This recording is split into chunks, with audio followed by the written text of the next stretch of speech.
La créativité sous contrainte, c'est ce à quoi nous sommes actuellement soumis, puisque les conditions du déconfinement sont celles qui permettent de travailler, dans le sens de maintenir une activité de proximité, de routine, mais pas tellement de développer des déplacements sur des territoires inconnus ou des rencontres avec d'autres que ceux qui font partie de l'activité courante.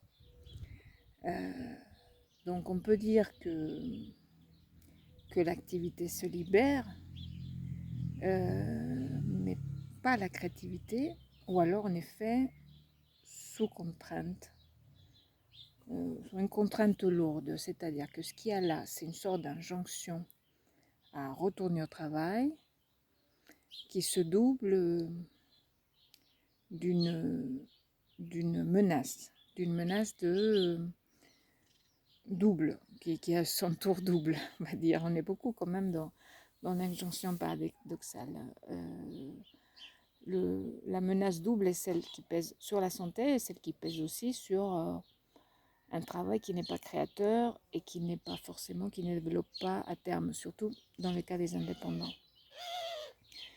Donc, c'est en ça qu'il y a une demande et qu'il n'y a pas tellement, enfin, c'est pas facile de repérer le bénéfice. C'est-à-dire que la créativité, généralement, ça permet un surcroît de satisfaction.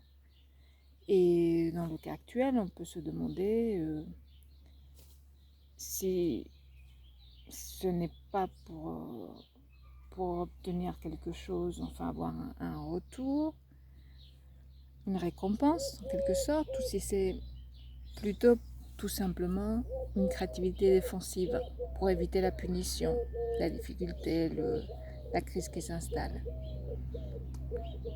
Et celle-là n'est pas une créativité très vivante. Pour l'instant, je crois que nous en sommes là.